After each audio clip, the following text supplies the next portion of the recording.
A cada dia que passa, a situação desse desgoverno só piora. Quando não é algum escândalo de corrupção envolvendo algum dos ministros, é alguma outra bomba, né? Então nós tivemos a Marina Silva, ministra do Meio Ambiente, indo lá em Davos e dizendo que aqui tem 120 milhões de pessoas passando fome. Olha, quando eu olho para Marina Silva e vejo ela daquele jeito, magrinha, né? A primeira coisa que eu penso é, alguém dá um prato de comida para essa mulher, né? É até perigoso ela falar esse tipo de coisa lá fora, porque o povo vai olhar para ela e vai falar, bom, se a ministra do Brasil tá dizendo isso, né, e ela tá desse jeito, meu Deus do céu, deve ser verdade, vamos ajudar o Brasil, né? Sei lá, de repente essa é uma estratégia dela. Mas é uma grande mentirosa, 120 milhões de pessoas, pelo amor de Deus, né? E depois veio o Fernando Haddad fazendo basicamente a mesma coisa, manchando a imagem do Brasil, dizendo que só compra em empresas que fez o L, ou seja, afastando o investidor aqui do Brasil, né? A intenção é realmente quebrar o Brasil e eles sequer escondem isso, eles não escondem a intenção deles. Depois teve outra ministra lá envolvida com milicianos, né? São várias acusações, relatos, fotos e por aí vai. E ninguém fala nada. A imprensa, ó, piu, caladinho, né? Fizeram o L. Pois é, se fosse o presidente Bolsonaro, meu Deus do céu, não ia se falar de outra coisa neste país, né? E agora surge um novo escândalo de corrupção envolvendo o governo do PT. Porque eu quero lembrá-los de uma coisa, principalmente para a turminha que fez o L, petistas que estão vendo esse vídeo, né? Eu sei que tem alguns sim. Governo compreende presidência e seus ministérios. Portanto, se um ministro está envolvido em corrupção, é o governo que está envolvido em corrupção, tá? Então, não adianta vir aqui choramingar não, né? Eu já vou falar isso para vocês. Antes eu quero falar do senhor Flávio Dino. É outro que, olha, só tem notícia ruim desse cara. Seja dos planos obscuros que eles têm para o Brasil, né? E que o senhor Flávio Dino acaba externando, ou qualquer outra coisa. Mas aconteceu um fato inusitado esse fim de semana que... complicou ainda mais a situação dele, né? Presta atenção nessa matéria. Xingado de ladrão, Dino se revolta e toma decisão precipitada. Então, olha só. O ministro Flávio Dino tem tido enorme dificuldade para andar pelos arredores da capital federal. Já é, sem dúvida, a figura mais odiada do governo do ex-presidiário Lula. E aí, vocês concordam com isso? Será que tem mais alguém, né? Alguém mais odiado no desgoverno Lula do que o senhor Flávio Dino? Coloca aí nos comentários. Dino quer ser respeitado pela população. Respeito não se impõe. É uma coisa que se conquista através de conduta. Exato. Neste domingo, dia 29, o ministro foi xingado de ladrão na cara dura por um morador de um prédio residencial em Brasília. Imediatamente registrou uma ocorrência numa delegacia de polícia. O cidadão será ouvido na polícia e responderá por desacato, né? Vai pagar ali uma cesta básica e tudo mais. A decisão de Dino parece ser bastante precipitada. A coisa certamente vai continuar assim.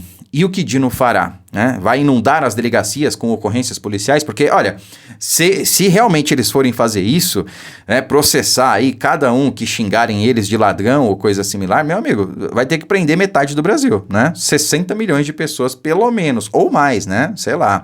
Mas eu quero ressaltar uma coisa aqui. O presidente Bolsonaro passou 4 anos sendo achincalhado, difamado, jogavam futebol com a cabeça dele, chamavam ele de genocida, né? Aí você quer comparar ladrão com genocida? Chamavam um cara de genocida e ele nunca processou ninguém. Ele nunca foi numa delegacia prestar queixa de ninguém. Olha aqui, a primeira vez que o cidadão vai na rua e é xingado, é chamado de ladrão, não quero entrar aqui no mérito se ele é ou se não é, né? Mas a primeira vez que isso acontece, o cara já vai lá e denuncia. Tá de sacanagem, né? Não, tudo bem, tá no direito dele, foi chamado de ladrão, tal, se ele não é, se ele diz que não é, beleza, né? Vai lá, presta queixa, ok, mas... eles não falavam que era pró-liberdade, né? Que nós éramos os fascistas que queria calar a esquerda. Quem é que tá calando quem agora, né? Essa é que é a questão. Mas vejam a notícia que eu falei aqui para vocês, né? Quando se fala em corrupção, né? Quando se fala em PT e corrupção na mesma frase, é praticamente um pleonasmo, porque uma coisa puxa a outra. Quem não se lembra aí do passado obscuro que o Brasil tem nos governos do PT? Era um escândalo de corrupção por semana, geralmente na sexta-feira, que a Polícia Federal deflagrava as suas operações, né? E aí vinha lá, mais um escândalo de corrupção no governo Lula ou no governo Dilma. E aí eles iam lá e cortavam o ministro, né? Era o testa de ferro e falava, não, é fato isolado, né? A gente, era só o ministro, o Lula não sabia de nada, né? E aí cortava o ministro, mas continuava lá com a corrupção, ou em outro ministério, às vezes até no mesmo ministério que teve a troca do ministro, né? Pois bem, a gente passou 4 anos aí longe dessas notícias, foram 4 anos sem nenhum caso de corrupção envolvendo o governo federal. Nenhum, zero. Tempo recorde, né? Sabe aquelas plaquinhas que se vê em obras, né? Estamos há tantos dias aí sem acidentes? Pois é, o Brasil ficou 4 anos, não lembro agora quantos dias isso dá, mas tantos dias, né? 4 anos sem corrupção no governo federal. Pois é, e agora nós podemos ter aí menos de 20 dias, né? Aliás, menos de 30 dias e o governo já quebrou esse estigma. Infelizmente, nós estamos voltando a esse passado obscuro, né? Percebam, ministro de Lula usou orçamento secreto para beneficiar a própria fazenda no Maranhão, aponta jornal. Tá aqui a cara do sujeito, né? Que é o Juscelino Filho, né? Olha o nome dele, Juscelino Filho. O ministro das Comunicações do governo Luiz Inácio Lula da Silva, Juscelino Filho, direcionou 5 milhões do orçamento secreto para asfaltar uma estrada de terra que passa em frente à sua fazenda em Vitorino Freire, cidade no Maranhão. 5 milhões de reais e olha só do orçamento secreto, né, que eles diziam que ia acabar, né? E que agora está sendo chamada de emenda de relator, mas antes era orçamento secreto. Uma emenda que não tem nada a ver com o governo federal, não tinha nada a ver com o Bolsonaro. Ele até vetou, mas o veto foi derrubado pelo Congresso, né? E eles estão chamando agora de emendas de relator, né? Não é mais orçamento secreto. Então, as informações são do jornal Estado de São Paulo. Segundo o veículo, o reduto também abriga uma pista de pouso para seu avião particular, além de um heliponto, né? Esse cidadão, acho que ele é deputado federal, né? Se não me engano. Caramba, o cara tem uma fazenda com heliponto e com pista de pouso para o avião particular dele. Caramba, de onde essa galera tira tanto dinheiro, cara? Um deputado federal ganha 30 e poucos mil reais por mês, considerando que ele não gaste R$1 do salário dele junto. Quanto tempo daria, né, para ter o suficiente para comprar uma pista de pouso, uma fazenda com pista de pouso, avião particular, heliponto e tudo mais? Ninguém investiga isso? Mas não é possível. Falaram ali porque o presidente tinha meia dúzia de imóveis, né? O presidente tinha, a família toda era uma outra história, né? Fizeram essa maldade, juntaram todos os membros da família ao longo de 30 anos e falaram, Bolsonaro tem 50 e poucos imóveis. Não, ele tem meia dúzia lá que ele conquistou ao longo desses 30 anos, o que é totalmente normal, mas fizeram dele um criminoso por causa disso. Agora, ninguém investiga um negócio desse? O cara é deputado, ele tem uma fazenda com pista de pouso, avião particular e ele ponto. Tá de sacanagem comigo, né? Ninguém investiga, ninguém fala nada. Então, todo o trajeto liga pessoas da intimidade do ministro, mostra o Estadão.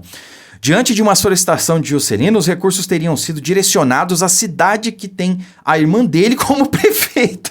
Você tá de sacanagem, cara. Tá de sacanagem. Vamos lá. Pra vocês entenderem. Emenda de relator, né, vai pro deputado. E o que ele faz com essa emenda? Vai pro parlamentar, né?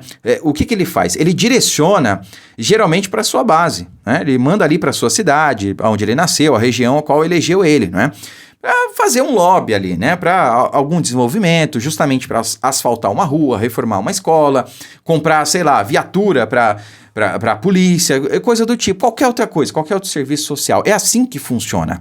Só que a denúncia aqui é que ele direcionou essa verba justamente para a cidade dele, né? Que fica aí a pista de pouso particular dele, a fazenda dele. E nessa cidade a irmã dele é prefeita. E ele pediu para direcionar a verba justamente para asfaltar a rua da fazenda dele. Você tá de sacanagem comigo, né? A empresa contratada pelo município para tocar a obra, conforme o jornal, é de um amigo de longa data. Não é possível, cara. Mais claro do que isso, impossível. Mais claro do que isso, impossível. Já o engenheiro da Companhia de Desenvolvimento dos Vales do São Francisco e do Parnaíba, a Codevasp, que teria assinado o parecer autorizando o valor orçado para a pavimentação, foi indicado por seu próprio grupo político. Olha, isso aqui é um tapa na cara da sociedade. E ninguém tá falando sobre isso. Há um silêncio total, um silêncio ensurdecedor na velha mídia. Isso é para você esfregar na cara do povo que fez o L, do povo que dizia, não é perseguição a Bolsonaro, não, eles estão só apontando as falhas, os erros. Peraí, temos aqui, eu não posso acusar, né? Eu não posso afirmar, mas em tese, segundo a denúncia, um caso de corrupção e desvio de verba pública, né? Explícito. explícito, só não vê quem não quer. O cara direcionou a verba, mandou asfaltar a rua da fazenda dele e a prefeita da cidade ainda é irmã dele. E ele ainda indicou um amigo de longa data dele para fazer a obra. O que mais falta para demonstrar essa corrupção clara aqui, né? Segundo a matéria, não posso afirmar, no governo Lula, porque é um ministro do Lula, tá? E eu disse, governo compreende presidência, que é um órgão, né? E ministérios, ele é um ministro do governo Lula. Portanto, em tese, se for comprovada a corrupção no governo Lula. Infelizmente, ao que tudo indica, voltamos ao nosso passado nebuloso. Curta, comente, compartilhe muito esse vídeo para ver se as pessoas começam a falar sobre isso aqui, né? Porque se fosse com o Bolsonaro, imagina se fosse no governo Bolsonaro isso aqui. Imagina, troca o Lula por Bolsonaro. Um ministro do Bolsonaro acusado disso aqui com essas evidências. O que não teria acontecido? Curta, comente, compartilhe o vídeo, fiquem com Deus e até a próxima.